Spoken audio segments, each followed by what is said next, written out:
So today we're going to be looking over arcs and sectors. And now this is one of those sections that a lot of students look at and it gives them a lot of problems because inherently I don't think they understand how simple this is and they want to make it into something that's much more complex than it needs to be. A lot of students come in and they have formulas memorized, they have these weird things that they do, and I want to take a pause and mention that an arc is part of the circumference of a circle. A sector is part of the area of a circle. So when they ask what is the arc, they said what the question is telling you is find the circumference for an arc and then take a fraction. So find the circumference and then let's say fraction it, let's say cut it with a fraction. Part of my ever so neat handwriting. And when we say what is a sector, they're saying find the area and then cut it with a fraction. That's it. Nothing more than that. So let's start out with a few problems that are more basic and then they get a little more complicated as we move on. And by complicated, I mean less information is given to you. You have to figure out what visually is going on. So, number one, we want to find both the arc length and the area of the sector by the given angle. So, by both our definitions, I want to find the circumference and find the area. So, the full circumference of this circle is going to be 2 pi r. So, the circumference is 2 pi times a radius of 4. So my circumference is 8 pi. Take that. My area is going to be pi r squared. So my area is pi times 4 squared. My area is 16 pi. Take that. Created by this angle given, so 135. So my angle, let's do this in, let's say, purple. Why not? Is 135 degrees, and what is a full circle? 360. So what I want to do is I want to take that and multiply it times both of these. So let's see if I can't simplify this just a little bit. So 135 divided by 360 is going to be, let's see,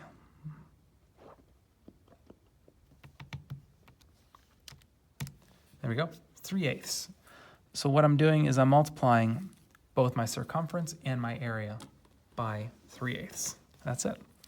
So if I multiply circumference by 3/8, what I get, the 8's cancel out, I get my, let's see, this is my arc, is going to be 3 pi. And if I multiply my area by 3/8, I get, it's going to be 16 divided by 8 is 2, so that's going to be 6 pi. So I have a length of 3 pi, feet, and this is going to be feet squared. You probably can't read that, but that's what that's going to say. And that's it. I could have something different as opposed to the shaded sector on the inside. I could have almost the entire thing, but again, I'm going to first find my circumference, which is 2 pi r, 2 pi times 12 feet, 24 feet. For my area, I know that that is pi r squared, so that's 12 feet squared. So 12 feet, that's 144 pi feet squared. The next thing that we're going to do is we're going to find what fraction is this. So I have 11. My 11 turned into a pi, so I have 11 pi over 6. I know a full circle is 2 pi. So I'm going to say, okay, what is 11 pi over 6 out of 2 pi? Okay. So I'm going to flip that. So 11 pi over 6 times 1 over 2 pi. my pi's cancel out. This is 11/12. That is what I'm multiplying both of these by. So this times 11/12 and this times 11/12. Okay. So 24 divided by 12 is 2. This is going to be 22 feet is going to be my arc. And down here, that's going to divide by 12, so I'm going to have 12 times 11, which I believe is 132. 132. In this case, I still have 22 pi and 132 pi feet squared is going to be my sector. So that's 22 pi. I don't know if you can see that. 22 pi feet is my arc, and 132 pi feet is my sector. Easy enough. So now what I want you to do is I want you to try out number 5 and 6 real quick. Same concept. The only difference is I'm not actually giving you the image. And I'm asking you to figure out what is 5 and 6 without seeing what's going on. Pause the video and pause it when you're done and see how well you did. Okay. So let's take a look. I have a central angle of 225, which means that what I'm going on, I'm not quite at 270, but I have this. Got most of the circle. I have a radius of 1.4 inches. So my circumference is 2 pi r, which is 2 pi, a radius of 1.4 inches, which is going to be 2.8 pi inches. My area is going to be pi r squared.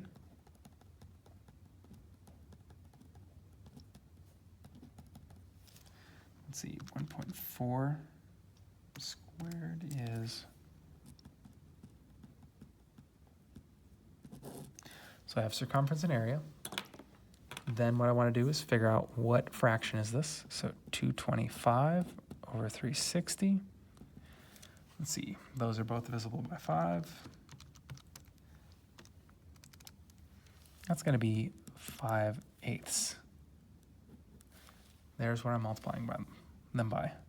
So 5/8 times 5/8. So my arc is, let's see, what is 2.8 times 5 divided by 8 going to give us? 1.75.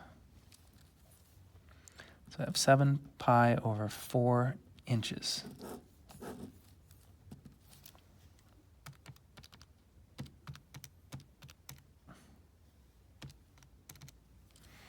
And here my sector is going to be 49 pi over 40 inches squared. Awesome. Same thing with number 7. If I have a central angle of pi, this is not in degrees, so what I know, I have exactly half of a circle. So this one's going to be very easy. My central angle of pi, so my circumference is going to be 2 pi r, 13 feet, 26 pi feet. Area is going to be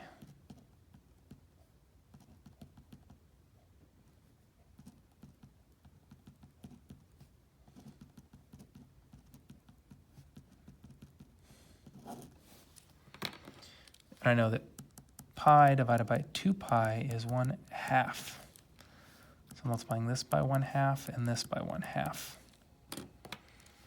So my arc is going to be 13 pi feet. And my sector is going to be, let's see, half of 169. It's just going to be 169 over 2. It's an odd number. There we go.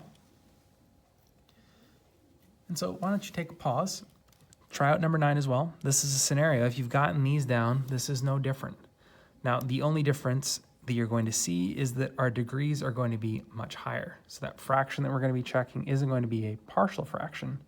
It's going to be, for lack of a better phrase, a mixed number. It's doing multiple rotations. So go ahead, try number 9. Unpause it when you're done and see how well you did. So let's take a look at it. So we got stock wheels on a pickup truck. They're 33 inches. So let's draw this little wheel. Stock wheels are 33 inches. Now I'm not necessarily too savvy of a car person, so I'm going to assume 33 inches. That's a little over 2 feet. I'm going to assume that's not the radius. I'm going to assume that this is going to be diameter. Don't think truck tires are that big normally. I have seen them, but I'm going to assume that is 33. Now, if this axle is rotated this many degrees, that means this wheel has spun many times. So if I have a radius, my radius is going to be half that, so 16.5 inches. How far has the truck moved? Okay, so this is asking how far the truck has moved from here to here when it stops moving. So we see it spinning, which means that we want to find the arc length. So I'm going to say, okay, what is the circumference of this circle? So circumference is 2 pi r.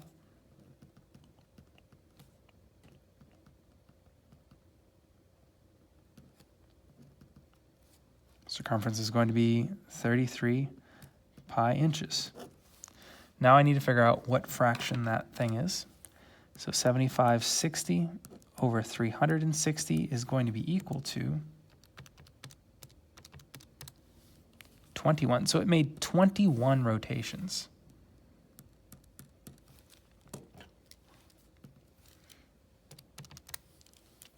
So it's gone 693 pi inches.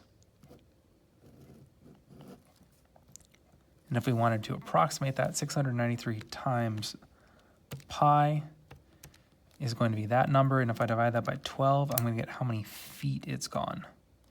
Roughly 181 feet.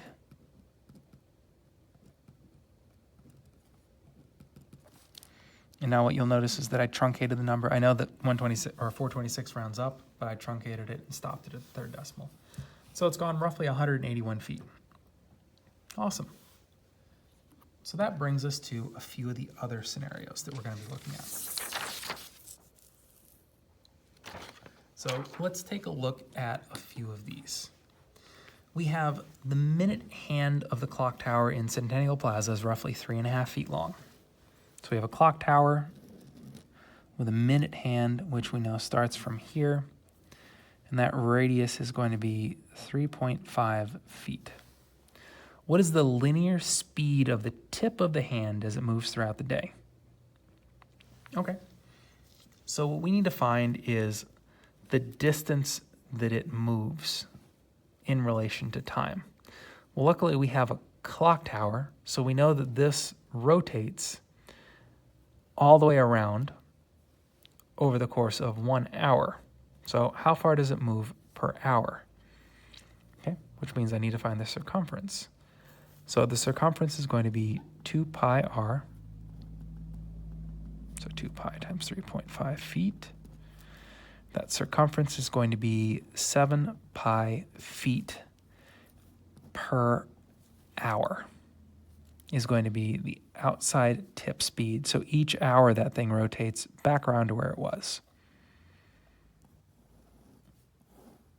That was much easier than we thought it was going to be. And wants us to draw a sketch of the diagram.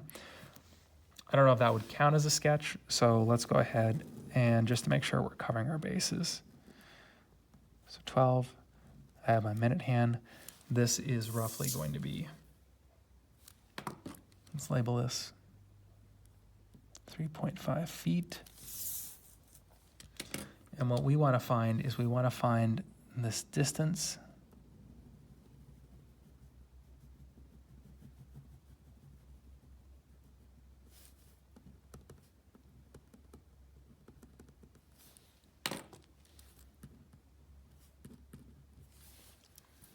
and I think that works out quite well. There we go. So number 13, we're looking at a propeller of a Cessna Skyhawk. I'm assuming that is a particular type of plane. And it's rotating at a rate of 2,700 RPM. So we know the rotations per minute.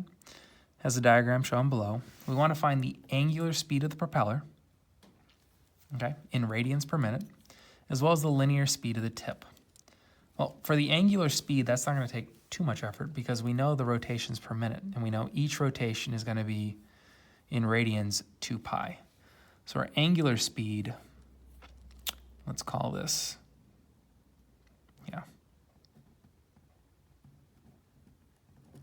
is going to be 2,700 rotations. So that's going to be times 2 pi. So each rotation is 2 pi, so 2,700 times 2 pi. Let's call that radians per minute. Almost the same abbreviation as rotations per minute. So if we take 2,700 times 2 is going to be 5,400 pi radians per minute.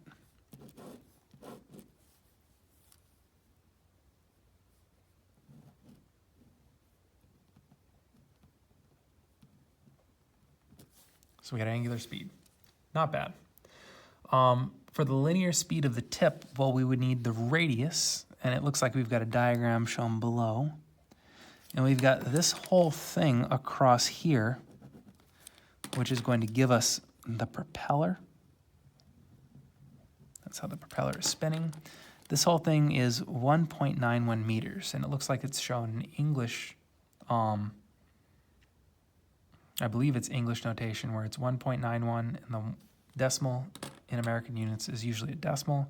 Here it's a comma. So if that's going to be the diameter,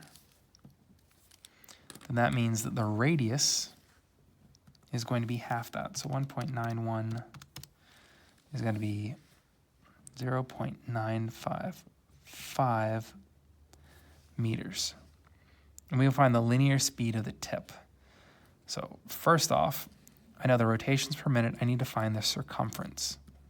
So 2 pi r, 2 pi times 0.955 meters, 1.91 pi meters is the circumference, and it's doing 2,700 of those every minute. So I'm going to take this number and multiply it times 2,700.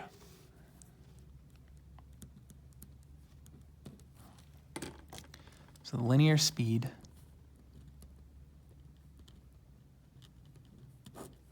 is going to be 1.91 times 2,700.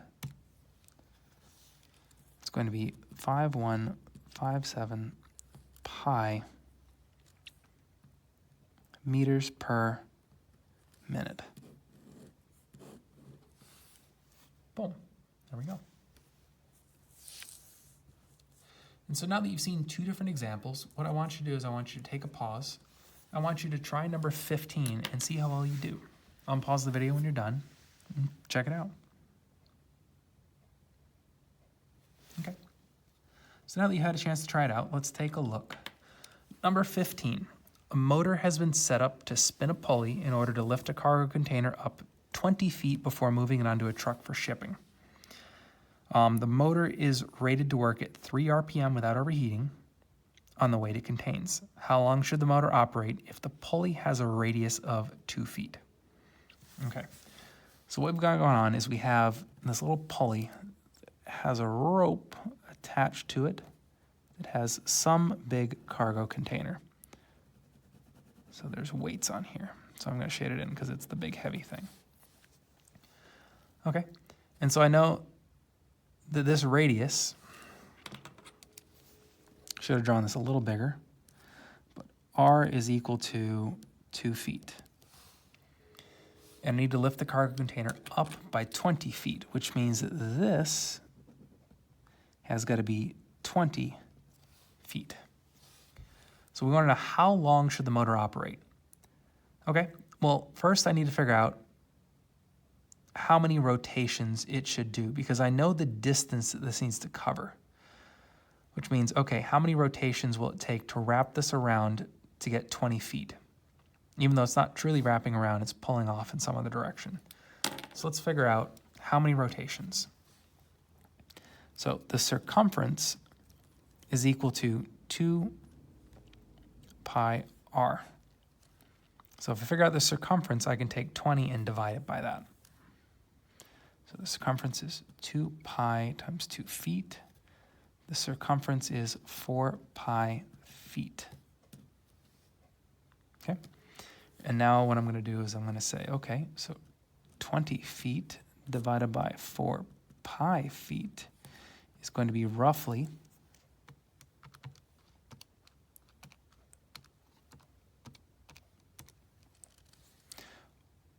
1.591 rotations. Okay, so now that I know how many rotations it has, I know it's rated to work at 3 rotations per minute, which this looks like it's going to be roughly half a minute. All I'm going to have to do is say, okay, if it's that many rotations, 3 rotations per minute divided by, other way around, that many rotations divided by 3 rotations per minute. The rotations are going to cancel out, and we're going to be left with this fraction, which I guess in case we're supposed to be doing this, 3 rotations per minute divided by 1.591 rotations. Rotations cancel out, I'll have minutes on top in this way, so ignore that. So if I take 3 and I divide it by that big long decimal, I'm going to get 1.884, and I truncated it minutes. If I wanted to be over the top, I know it's going to be 1 minute. And that many, if I multiply that times 60, it's going to be that many seconds. So 53.097 seconds. Boom. There we go.